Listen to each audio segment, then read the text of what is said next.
Welcome. Tonight let yourself drift slowly back, not just through time, but through a haze of warm wind, crumbling clay, and the gentle lap of the Euphrates River. We're traveling far beyond the modern world, to a place where writing was young, bricks were life, and power was shaped not in stone halls, but in the heat and rhythm of everyday survival. You're about to enter the world of ancient Babylon, a city of contradictions, where towering monuments stood above dusty lanes, where the stars were studied from rooftops while sewage trickled beneath sandals, and where the humblest of laborers carried the weight of kings. This journey isn't about war cries or conquests, it's about the quieter truths. The bricks stacked by nameless hands, the laws etched into pillars, the whispers of vanished ziggurats, and the sacred hush inside high temple walls. As you listen, let the world of Babylon gently unfold before you. Let the details of its streets, its people, its rituals and ruins lull your thoughts into a slower rhythm. You won't need to remember every name or date. Just allow the textures of the past to wash over you, soft and steady. Now, let's begin. Imagine yourself waking up in the pre-dawn stillness, not to birdsong or gentle breezes, but to the heavy scent of damp mud and the faint sting of smoke. You're not royalty. You're not even a craftsman. You're a brickmaker. In ancient Babylon, there is no pillow beneath your head, just packed straw. The mat beneath you is coarse.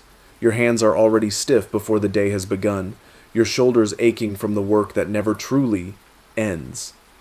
You rise with the others, dozens of laborers emerging like shadows from reed huts scattered along the banks of the Euphrates.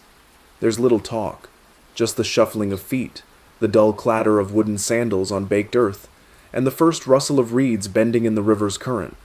The sun has not yet crested the horizon, but you are already ankle-deep in clay. The work begins here, beside the water. Barefoot, you stomp the soft riverbed clay, mixing it with chopped straw and sometimes sand, your legs sinking with each step into a cool, sticky mass. The mixture must be just right, not too wet, not too dry. You've learned by feel, not instruction. There is rhythm to it, but not beauty. The clay clings to your skin. Your nails are always rimmed with it. You smell of wet earth all day and into the night. Nearby, wooden molds lie ready. You slap handfuls of the mixture into each one, shaping the next row of bricks that will soon dry under the blistering sun. These aren't just bricks for walls. They are the bones of the city, used in temples, palaces, even inscribed with royal proclamations. Yet, your name will never be etched into any of them. You work with your back bent low, over and over, scoop, press tap, remove, lay out to dry, repeat. When the sun rises, the heat comes swiftly. Babylon's skies are often a milky, pale blue by midday, and the heat settles like a curtain over your shoulders. There is no shade on the worksite, only the occasional breeze off the river, thick with the scent of algae, cattle, and distant cook fires. By mid-afternoon, your skin feels raw from the sun, your palms chafed from rough molds. If the foreman notices you slowing, there may be sharp words, or worse, lashes. The labor is overseen by temple or palace officials, and you're always reminded that the bricks you mold are offerings of service, to the gods or to the king, sometimes both. And yet, there is pride, quiet and deep. You've walked past walls you helped raise. You've touched the corners of ziggurats your bricks have shaped. You've glimpsed scribes carving cuneiform onto a still wet slab, turning your toil into law or legend. At the end of the day, you rinse in the shallows of the river. The mud doesn't entirely come off. It never does. Your fingers are permanently roughened. Your joints ache even when you're still. You lie on your mat, stomach half full with lentils or bread if you're lucky. There are no rewards, no monuments to your labor. Just another dawn, another batch of bricks, another long day in Babylon's dust. Still, you keep working, because to stop is to disappear. Let that image settle in your mind now. The endless loop of effort, the smell of river clay, the rhythm of unseen labor building a city that others will praise. And from here, Let us now rise from the riverbanks and step into the story of a man whose name was not lost to the bricks, a man who made laws that outlived empires. Now that we've walked in the sandals of Babylon's most humble laborers, let us gently shift our gaze upward, toward the palace walls and carved stone stelae, where power was shaped not with bricks, but with language, ritual, and decree. You may have heard the name Hammurabi, perhaps from a textbook, or carved into the faded plaque at a museum. But tonight, we won't just recite what he did. Instead, let's trace the quiet arc of a ruler whose story begins not in conquest, but in uncertainty. Imagine, the year is around 1792 BCE. The city of Babylon is still growing, modest compared to the empires it would one day anchor. A young king named Hammurabi ascends the throne, inheriting a realm surrounded by stronger neighbors. He's not yet famous. He's not yet feared. He is simply cautious. And so, his rule begins slowly, carefully. His first years are not spent waging wars, but reinforcing canals, building walls, and, most notably, organizing laws. He knows that order is a kind of power.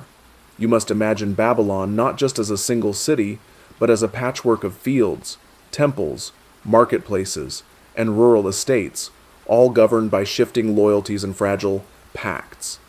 Hammurabi begins to knit these parts together, not with brute force, but with structure.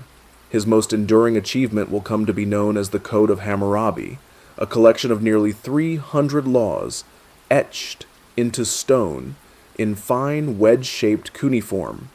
But the stone itself tells a story beyond its words. At the top of the basalt pillar, Hammurabi is depicted standing before Shamash, the god of justice. The implication is clear. His authority comes from the heavens, not simply the whims of a man, but the will of the divine. The laws cover everything: marriage, theft, trade, injury, wages, inheritance. They are specific, rigid, and often harsh. But in their structure there is a kind of equality. Even the lowliest citizen is acknowledged within their scope. The law becomes a mirror of the society it governs. Let's pause and picture the courtroom of the time. There are no juries, no polished benches, just sun-baked earth, perhaps a reed roof above, with scribes seated on the floor, tablets in hand. Witnesses speak softly, accusers gesture. The judge, often a temple official, interprets the law by torchlight or under the high sun. Now return to Hammurabi. As the years pass, his confidence grows. He begins to extend his power, methodically, strategically. He forges alliances with neighboring city-states, often playing them against each other. Eventually war does come, but not rashly. Hammurabi moves like a stone rolling downhill, slowly at first, then gathering speed. He defeats Larsa in the south, then turns northward, toppling Mari. By the time he is old, Babylon is the heart of Mesopotamia, its arteries stretching in all directions. His name becomes synonymous with order, but even kings with the longest reach cannot halt time. By the final years of his reign, Hammurabi is surrounded not by challenge, but by complexity. Governing such a wide realm demands scribes, governors, taxes, and careful control. The bureaucracy he created begins to take on a life of its own. His laws, once direct, now require interpretation. And when Hammurabi dies, likely in his 60s, his successors struggle to maintain what he built. The empire does not collapse overnight, but the cohesion fades. Enemies push in. Within a few generations, Babylon is again vulnerable. His name, however, endures, carved in stone, copied by scribes, echoed across centuries. Hammurabi the builder, Hammurabi the lawgiver, Hammurabi, the man who believed justice could be measured, written, and enforced. But tonight, we leave him not at his most powerful, nor at his weakest. We imagine him at dusk, walking the quiet courtyard of his palace. The stars are beginning to rise, familiar friends to Babylonian rulers. Somewhere, in the dim light, a scribe is reciting the day's decisions. The air is thick with myrrh and dust. The city still moves around him, bricks being laid, trade ships mooring by torchlight. and though he ruled thousands, tonight Hammurabi walks alone. From this careful king, we now turn to a far more elusive creation, a towering myth, or a forgotten marvel. The next chapter of our story leads us to the shadows of a lost monument. Let the image settle in your mind. A structure so vast it seems to rise endlessly, brick upon brick, disappearing into the clouds. A spiral of ambition and faith, or perhaps just a poetic memory of scaffolding and sweat. You've likely heard of it, the Tower of Babel, a story nestled in sacred texts, whispered across centuries, carried through sermons, paintings, and folklore. But beneath the myth, there is a quieter question that lingers, like the echo of chisel against stone. Was there ever truly a tower in Babylon that reached toward the heavens? Let us walk gently into that question. Imagine yourself standing on the plains of Mesopotamia, near the heart of ancient Babylon. The horizon is flat, dusty, and shimmering in the midday heat. But in the near distance rises a form that breaks the line of the sky, a stepped pyramid of massive scale. This is a ziggurat, a sacred platform temple dedicated to the gods. The Babylonians called it Etemenanki, meaning house of the foundation of heaven and earth. No spire pierces the sky here, no spindly steeple, just stacked layers, rectangular terraces, each smaller than the one below, forming a tiered mountain made not of stone, but of fired brick and bitumen. Scholars believe that Etemenanki may very well have inspired the Tower of Babel tale. It stood at the very center of Babylon, adjacent to the mighty temple of Marduk, the city's chief deity. Its foundations dated back to at least the 2nd millennium BCE, though it was rebuilt and expanded over time, especially under kings like Nebuchadnezzar II, who sought to glorify the city's image. According to ancient descriptions, the ziggurat rose some 90 meters high, nearly 300 feet. That's about the height of a modern 30-story building. And unlike Gothic cathedrals or Egyptian pyramids, this tower was a place of ascent. A long ramp or spiraling staircase allowed priests to climb slowly toward its summit shrine. But it was not built in haste, nor in peace. Construction of such a structure required massive coordination. Bricks had to be formed, dried, and carried. Bitumen, a sticky tar-like substance, was used as mortar. Timber scaffolding, now long vanished, would have supported workmen as they laid course after course, day after day. Some records suggest it took decades, perhaps even generations, to complete. And yet, no original tower stands today, only ruins and scattered memories. The story of the Tower of Babel, as recorded in the Hebrew Bible, tells of a unified humanity building a tower so tall that it threatened the heavens. As a result, God is said to have scattered the people, confusing their language so that they could no longer work together. The name Babel is linked to confusion, a linguistic disarray. It is a tale of ambition and consequence.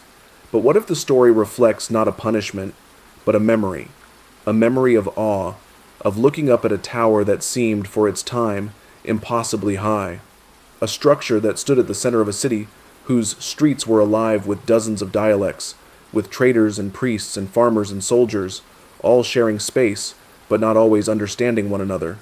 Archaeologists in the 19th and 20th centuries uncovered the remains of Etemenanki in Babylon, but little survives above ground.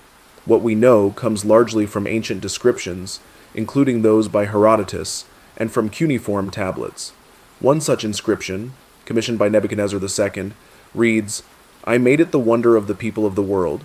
I raised its head up to the heavens." It is easy to imagine how, over time, a monumental ziggurat, reaching higher than any building known in its time, might become mythologized as the very tower that defied divine order.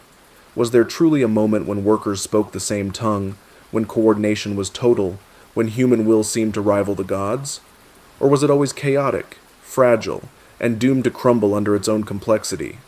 We cannot say for certain, but as you rest here with this image, the dry heat of Babylon, the spiral of bricks, the echo of many voices speaking past one another, consider the balance between what was real and what was remembered.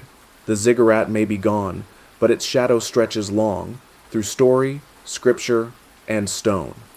From this monument, let us now turn inward, toward the dimly lit sanctuaries and guarded corridors of Babylon's sacred heart. A world of incense and secrecy awaits. Now, as the city quiets into twilight, we step into a different Babylon altogether, not the realm of laborers, nor kings, nor mythic towers, but a domain both revered and shrouded in mystery, the temples of Babylon. You may picture towering gateways, stone steps, and golden idols, but Babylonian temples were more than just places of worship. They were power centers, economic hubs, and sanctuaries of ritual, tradition, and secrecy.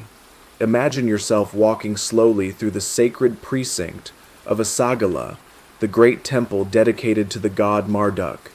The sun has dipped low, casting long shadows across the tiled courtyards. The scent of incense, perhaps frankincense or myrrh, lingers in the warm air. The walls are painted with ochre and blue, decorated with glazed brick reliefs of lions and dragons.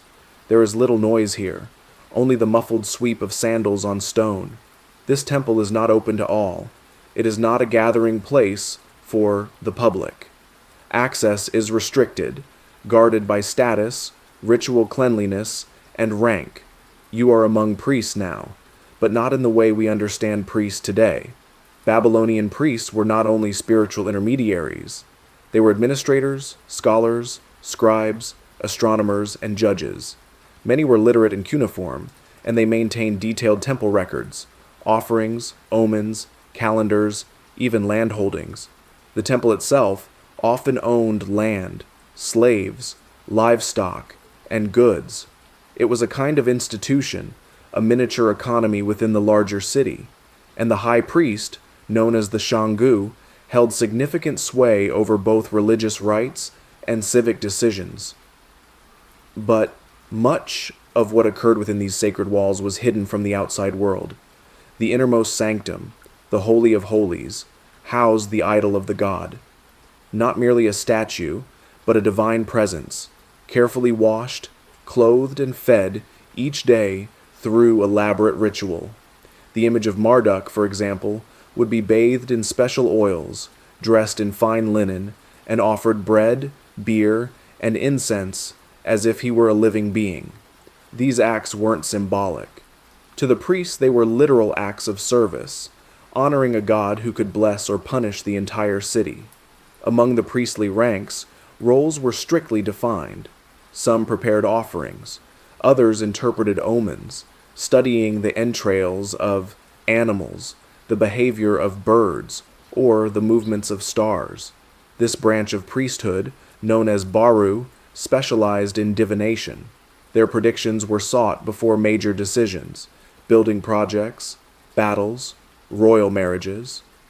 To walk past a diviner at work was to glimpse a world where nothing was random, and every sign held meaning. Then, there is the more controversial and often misunderstood aspect of Babylonian temple life, the role of sacred sexuality. Ancient texts, and later Greek accounts, refer to priestesses or women who engaged in ritualized acts within temple grounds. Herodotus, writing centuries later, famously claimed that every woman in Babylon was required to offer herself once in her life in the temple of Ishtar. Modern scholars debate the accuracy of these claims. Many believe Herodotus misinterpreted localized practices, or that what he described was not widespread. Still, the goddess Ishtar, associated with love, war, and fertility, was revered in Babylon, and her worship did include sensual and symbolic rites. In some temples, certain women, often referred to as Nadtu, lived in walled compounds, dedicating their lives to the gods. These women weren't necessarily involved in physical rites. Many were literate, property-owning, and even economically powerful. Their role may have been spiritual, symbolic, or administrative. The term sacred prostitute is likely a modern misunderstanding of a much more layered social role, where sexuality, fertility, and divinity were intertwined in ways foreign to our present-day views. Still, the rituals surrounding Ishtar and other deities often blurred lines between the physical and the divine. Offerings of perfume, music, dance, and even intimate acts were all ways to honor the gods, not through pleasure alone, but through transformation. Now, let yourself wander through these shadowed halls. The light is low. Oil lamps flicker along the walls. You hear the soft hum of prayer, the rhythmic intonation of ancient chants echoing off baked brick. Somewhere nearby, a scribe leans over a tablet, pressing his stylus into wet clay. A priest folds linen around a carved idol. A young apprentice grinds herbs into a paste. You are not meant to speak here, only to observe. This world is sealed, self-contained, yet foundational to the city beyond. The rituals performed within determine the fate of crops, floods, illnesses, and kings. The silence inside the temple is heavy with consequence. And as the night deepens over Babylon, the temple remains alight. An eternal flame flickers in the inner shrine. You step quietly back into the outer courtyard, the cool night wind brushing against your skin. Somewhere far off, a jackal howls. You've seen what few have seen, the pulse of power behind Babylon's walls. Now, let the stories settle. Let the bricks, the laws, the myths, and the rituals slowly recede like the tide. You've walked the length of a forgotten empire, from the mud pits to the stars. Let's gently bring this journey to a close. As the city of Babylon stirs in dust and morning chants, just beyond the final line of mud brick homes, past the gardens, irrigation ditches, and temple fields, walks a man whose life depends entirely on the patience of animals and the whims of weather. You are a herdsman, not the shepherd of romantic tales, but a weary caretaker of goats, sheep, and sometimes cattle, far from the rhythms of the city, yet always tethered to it. You wake with the first light, not in a home, but in a lean-to of reeds and brush. There is no door to close behind you, only the constant rustle of your animals, already pacing. The ground is damp with morning dew, and your cloak smells of wet wool and dry dung. Your job? To move your herd to whatever patches of grazing land remain outside the city's footprint. These are communal lands, but space is tight, and other herdsmen patrol the same areas. Arguments are common, so are thefts. The sheep are nervous. Predators still lurk beyond the reed thickets. Jackals, hyenas, and worse still, rival herdsmen who claim your strays as theirs. By mid-morning, the sun is already high, and the Euphrates glints in the distance. You stay alert, not because the work is mentally taxing, but because boredom breeds carelessness. One missing goat means trouble. One sick sheep could mean a plague that reaches the city meat markets. There is little to eat but dry bread and water from a cracked clay jug. There is no shelter, only the shade of a palm, if you're lucky. Your feet are always sore, your hands always rough. By evening, as you lead the herd homeward, one of the animals lags behind. You carry it. You do not complain. You are known to the city guards by name, barely, and you must check in before leading the animals through the gate. You are not honored, but you are necessary. The wool becomes garments. The meat becomes ritual offerings. And yet you live on the edge of both city and status, between civilization and wilderness. Another dusk, another long walk, another night with one eye open. And now, as the city closes its gates for the evening, let us step into a quieter courtyard where another life unfolds. Not one of animals or fields, but of words. Now imagine yourself sitting cross-legged on a reed mat, a waxed wooden tablet before you, stylus in hand. The chatter of the market swirls around you. Merchants haggling, children shouting, goats bleating in protest, but your focus stays fixed on the man in front of you. You are a scribe for hire, not the temple kind. You're freelance, more or less.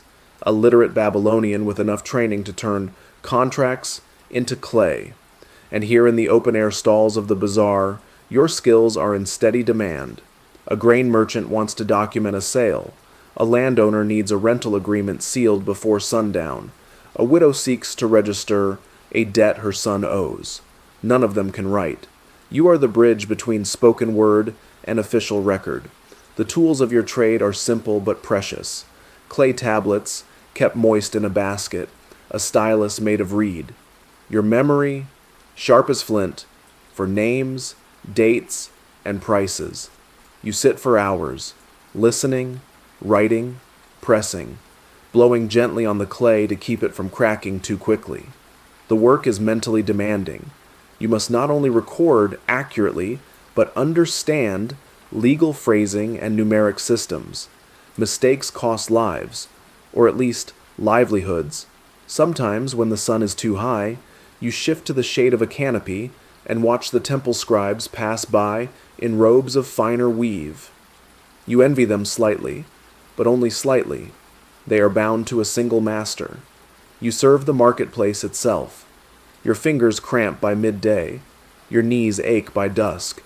You have no feast waiting for you at home. Perhaps a little lentil stew, if it's a good day. But your name, your handwriting, your imprint in the corner of a tablet may one day be held in the hand of a king, or a merchant, or a foreign envoy. You are unseen, yet indispensable, a craftsman of legality, a quiet witness to the commerce of empire.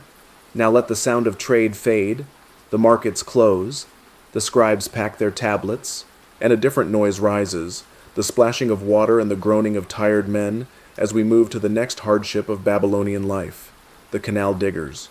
If you think building with bricks was hard, imagine building with mud, in mud, for weeks on end. Canal digging was not just difficult, it was relentless, especially during flood season when the Euphrates overflowed its banks and the irrigation system that sustained Babylon's farms needed desperate expansion or repair. You are a digger, assigned not by choice but by corvée, forced labor required by the state or temple, a rotating duty, your name drawn, your tools handed to you, and your days consumed by it. The worksite is a mess, slippery earth, roaring water, shouting overseers.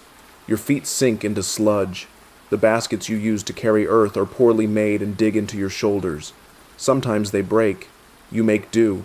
The river is unpredictable. Some days it runs low and sluggish. Others it surges with no warning. You've seen men swept away. No one speaks of them. The sun reflects off standing pools of water, blinding you by noon. The mud gets everywhere. Eyes, ears, between teeth. You itch, constantly. Snakes and biting insects are common. You wrap your ankles in cloth, but the protection is limited. By the end of your work week, you've lost weight, muscle aches down to the bone, and your sleep is shallow. But the city depends on you. Crops must be watered. Canals must flow. And so, when your week ends, someone else takes your place. But the digging never truly stops. Let's dry off now. Wash the mud from our limbs. Step back into the city center, where a very different kind of weaver works, not with earth, but with reeds. In the quieter outer quarters of Babylon, beyond the temples, the ziggurats, and the palace, there are homes made of woven reeds and packed clay. And in one of them, before dawn, a woman is already at work. You are a reed mat weaver. Your fingers move with practiced rhythm, tying, folding, and binding thousands of thin river reeds into long, even rows. The mats you make will become roofing for homes, floor coverings, shade for market stalls, and sometimes even crude doors. You do this day after day, hunched over your frame, feet tucked beneath you, your spine slowly curving from the years of it. The reeds are sharp, they dry quickly, and the edges can split your fingers if you move too fast. You keep a pot of thick animal fat nearby to soothe the skin, though it barely helps. Each mat must be strong, but flexible, long enough to sell, but not too long to carry on your back to the market. You're not paid in coin, you barter. A mat for a few loaves of barley bread, 2 mats for a small bundle of dates. Maybe, if business is good, you'll have enough to trade for oil or fabric. You sit in the shade while weaving, but the heat finds you anyway. Dust settles on your arms. Smoke from nearby cooking fires clings to your hair. There's always a child nearby, crying, playing, or sleeping next to your work. No one praises your craft. Few remember your name, but everyone in the neighborhood walks across your labor, sleeps under it, eats beneath it, and so you keep weaving, one reed at a time. From these humble hands let us now rise, back through the alleys and toward the city's edge again, where a different life unfolds in the shadow of other men's needs. Now picture this. The sun is already hot. and you're lugging a worn wooden tray on a strap over your shoulders. It rattles with clay bowls, scraps of linen, and a few offerings for sale. Dried figs, bread ends, a bit of goat cheese if you're lucky. You're not a merchant. Not truly. You don't own a stall. You walk, all day, through Babylon's bustling lanes, calling out softly in the hopes someone will listen. You are a street vendor, a floater, a drifter, a seller of whatever you can carry. Each corner's already claimed by others, men who pay temple fees to sell in fixed locations. You, though, operate in the in-between spaces, alley mouths, shady courtyards, the backs of market crowds. Sometimes a guard asks for a bribe. Sometimes another vendor chases you off. Sometimes a wealthy woman tosses you a few coppers for your silence, or a priest takes your bread without paying. You're invisible when you're quiet. You're a nuisance when you speak. But still, you walk. The tray digging into your shoulders, the clay jugs clinking with each step, 100 offers whispered and ignored. You sell not to thrive, but to survive. And when the sun sets behind the rooftops and the market buzz fades to murmurs, you count your coins. A handful, just enough to eat. Your tray is lighter now, but your back is sore and your feet feel raw. Tomorrow, it begins again. But now, we set the tray down. The voices fall away, and we turn, at last, to the end of part 1, to the fading light of a Babylonian evening, and the return home for those who have nothing left to give. As the sky shifts to dusky orange and the call of the temple gongs fades into silence, the city's workers return to the only place they can call home, a packed, narrow courtyard shared by many. You are a tenant in a mud brick compound. One room, no doors, just a curtain and a woven mat to divide your life from your neighbors. Water comes from a communal jar. Cooking is done outside, over shared fire pits. Privacy is a concept more than a reality. Conversations, arguments, even childbirth, nothing is hidden here. The walls sweat with heat during the day and radiate warmth long into the night.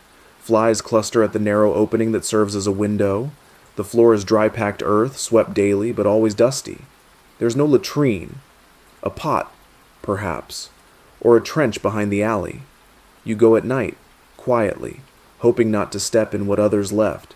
You hear your neighbors through the thin walls. Coughs, snoring, murmured prayers. Sometimes laughter. Often silence. The roof leaks during the rains. The wind pushes dust into every corner. A child next door cries for hours. A woman stirs lentils with the same rhythm you remember from your own mother. It is cramped, but it is yours. Sort of.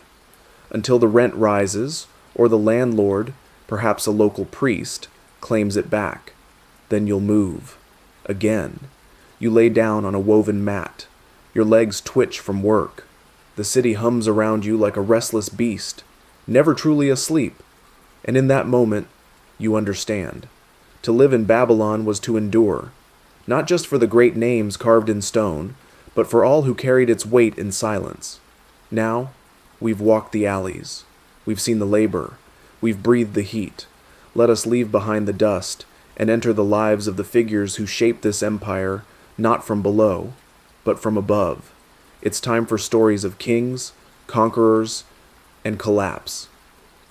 Let's begin again with Hammurabi, not just as a name carved in stone, but as a young man climbing the narrow steps of a throne built on compromise. You've met him before briefly, but now we linger.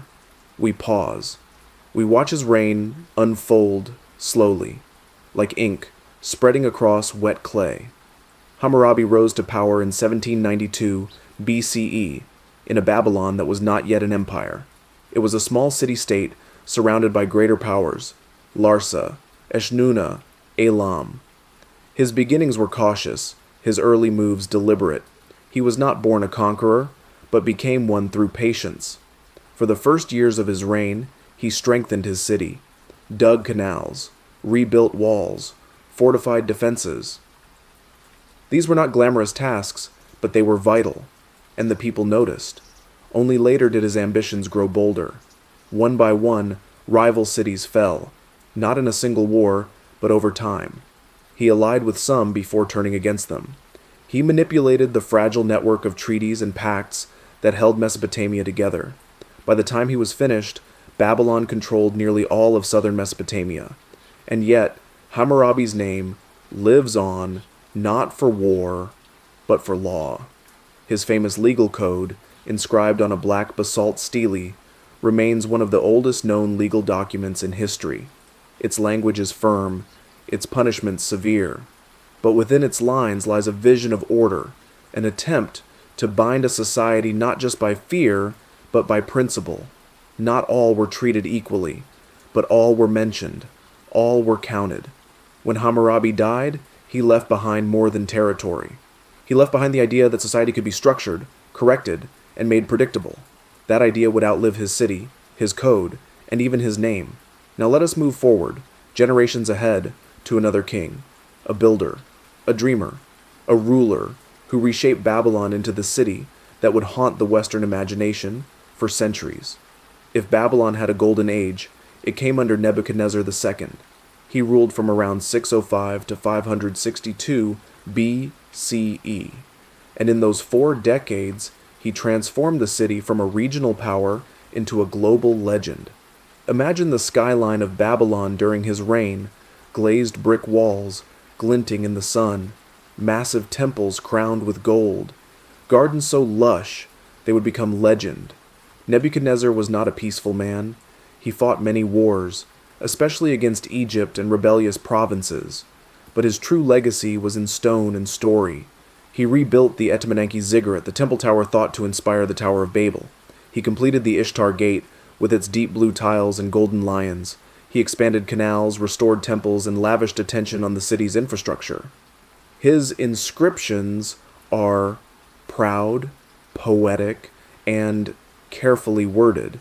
He refers to himself as a guardian of the gods, a restorer of holy places, a king chosen by Marduk. He is perhaps most famous, though contentiously, for building the Hanging Gardens of Babylon, one of the 7 wonders of the ancient world. Whether they truly existed or not, we will explore in detail soon, but it is worth noting that for all his grandeur, Nebuchadnezzar ruled during a time of instability. Babylon was a jewel in a landscape filled with jealous eyes. He knew his empire could not last forever, so he built high, strong, with beauty meant to endure. When he died, Babylon stood at its height, but like all peaks, it would be followed by decline. Let us now move backward in time, to a moment of sudden violence and swift unraveling. Now we step softly into the mid-16th century BCE. The streets of Babylon are quiet. The gates are watched, but not with urgency. The guards are tired. The city believes it is secure. And then, in a matter of days, that belief is shattered. The Hittites, a rising power from Anatolia, descend on Babylon in a surprise raid. They do not intend to hold the city, only to punish it, to strip it, to humiliate it. They succeed. They breach the walls, plunder the palaces, seize the sacred statue of Marduk, Babylon's divine protector, and carry it away. The impact is spiritual as well as political. Without the statue, the city feels abandoned by the gods. Babylon falls into a period of confusion, power vacuums, and instability. We do not know many names from this moment. No grand speeches survive, no detailed battle records. But the event is burned into the clay records of neighboring cities, a reminder that even the strongest walls are only as powerful as the will behind them. And so Babylon, wounded and leaderless, falls quiet. From here we step into the rule of a lesser-known king, a man who tried to hold together what remained, even as it slipped away. Samsu-Iluna was the son of Hammurabi, and he inherited a fragile kingdom. The empire his father had built began to fragment during his reign. He tried to hold it together, fought rebellions, strengthened the capital, reasserted royal authority. But the challenges were too great. Local governors declared independence. The Kassites pushed in from the north. The southern cities broke away. Samsu-Iluna built walls, rebuilt canals. But he was fighting time itself. His reign is remembered not for glory, but for resistance. A ruler clinging to power, surrounded by forces he could not defeat. His name faded, his efforts forgotten by many. But his story reminds us, Not all kings build empires. Some simply keep the dust from rising a little longer. Now let us pass the centuries and enter the age of empires, when Babylon would rise again, but not under its own flag. In 539 BCE, Babylon fell again, but this time the gates opened without a fight. Cyrus the Great, founder of the Persian Achaemenid Empire, entered the city peacefully. His arrival was not met with resistance, but with hope. Cyrus presented himself not as a conqueror, but as a restorer. He returned the statue of Marduk. He allowed exiled peoples to return to their homelands, including the Hebrews. He paid homage to Babylon's gods, preserved its temples, respected its traditions. Under Persian rule, Babylon became a key city in a much larger empire. Still important, still wealthy, but no longer sovereign. Its scribes continued their work. Its markets remained full. But the pulse of power now came from Persepolis, far to the east. Cyrus died not long after, but his legacy lingered, especially in Babylon, where the people remembered his entrance as the gentlest of conquests. The city had not been destroyed, but something subtle had shifted. It was no longer the center of the world, merely a shining province in someone else's dream. Now let us step away from rulers and return to riddles, stories half buried in the sand, symbols etched in stone. It's time for mysteries and cultural wonders. Let your imagination drift now to a place where stone steps vanish beneath walls of green. Vines cascade over terraces. Palm trees grow in the sky. Water trickles from level to level, fed by hidden engines and silent labor. This is the Hanging Gardens of Babylon, or so we are told. They are listed as one of the 7 wonders of the ancient world, said to have been built by Nebuchadnezzar II for his wife, who longed for the lush hills of her homeland. But here's the mystery. No Babylonian text mentions them. No archaeological site has uncovered them. The earliest detailed descriptions come from Greek historians, centuries after they were supposedly built. Writers like Strabo and Philo described ascending terraces, irrigation systems, exotic plants, and incredible beauty. Could they have seen ruins of something real, or were they embellishing travelers' tales? Some scholars believe the gardens were never in Babylon at all, but rather in Nineveh, the Assyrian capital, where King Sennacherib built a magnificent palace with artificial gardens and advanced waterworks. Others suggest the gardens existed in Babylon, but were lost due to flood damage, rebuilding, or simply because the materials, mud brick, timber, didn't survive. Whatever the truth, the image remains, a dream of green in a golden desert, a place of beauty and longing. Tonight, we let the debate rest. We walk among imagined shadows. The air smells of jasmine and date palm. You hear the water flow, soft and endless, and the soft hum of a forgotten wonder. Now let us follow the stars, upward and outward, to a science born from temple rooftops. The night sky above Babylon was not just admired, it was studied, measured, mapped. You are now standing on the flat roof of a temple. The stars shimmer above, and a priest astronomer leans against a clay tablet, stylus ready. He watches not with awe, but with precision. This is the birthplace of astrology and astronomy, 2 disciplines that once walked hand in hand. The Babylonians believed that the heavens reflected divine will, the movement of stars, the appearance of comets, the path of the moon. They all foretold events on Earth. They recorded these patterns on cuneiform tablets in great detail. Some of the earliest surviving star charts and ephemerides, tables showing planetary positions, come from Babylon. The ziggurat of Marduk may have served partly as an observation platform.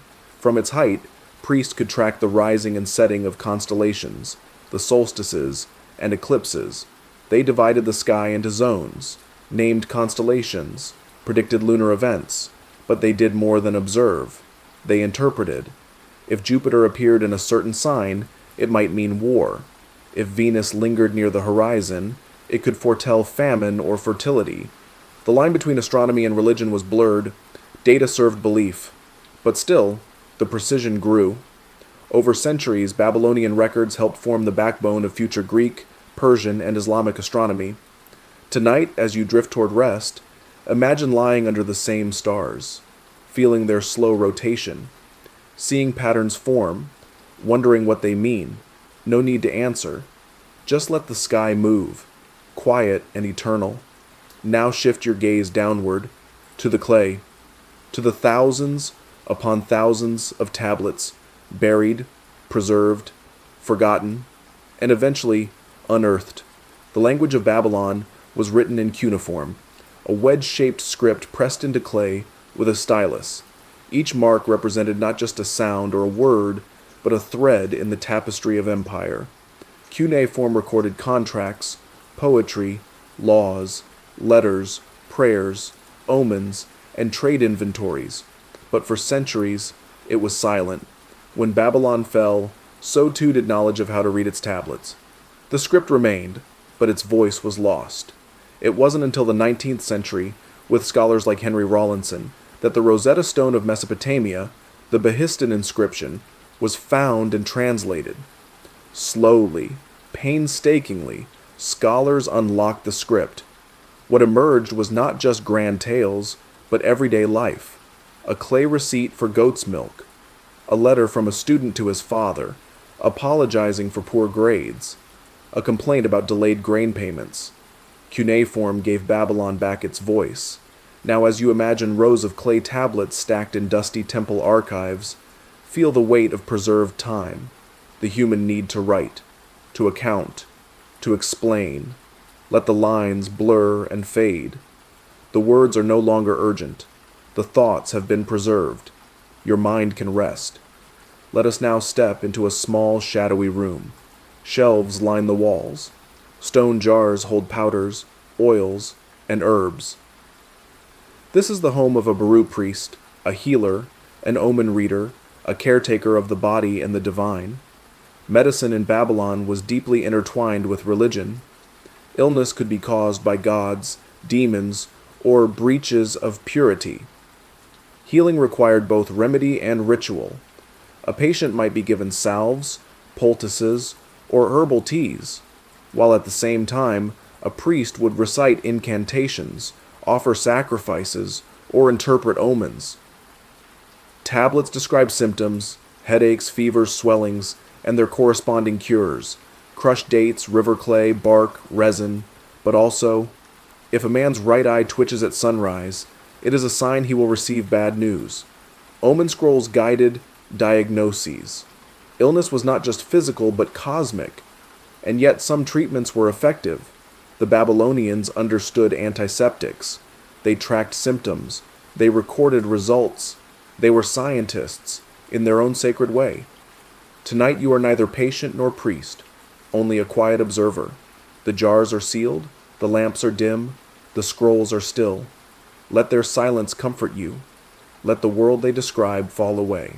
Let us now step into a small, shadowy room. Shelves line the walls. Stone jars hold powders, oils, and herbs.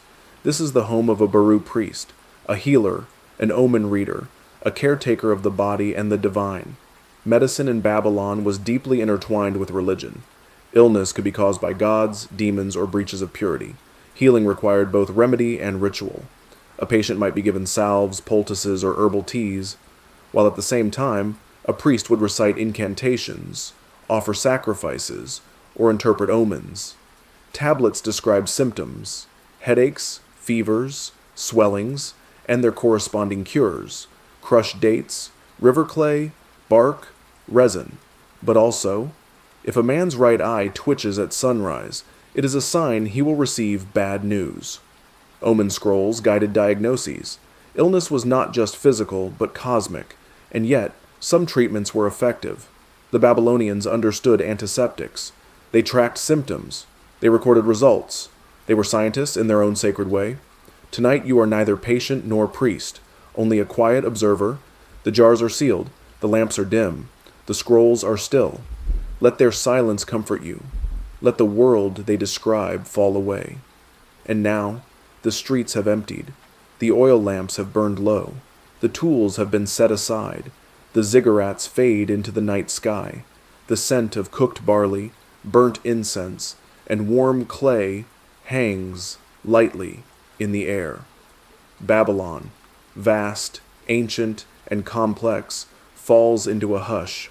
Tonight you've walked every path, from the riverbanks where bricks were made in silence to the courtyards where scribes pressed their styluses into clay, from the sacred shadows of the temples to the blazing heights of imagined gardens, from kings and conquests to the unknowns buried beneath layers of time.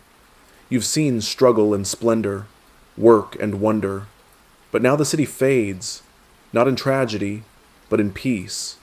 The voices grow softer, the torches burn low, the wind moves gently through the reeds, whispering across the canals, over rooftops, past gates.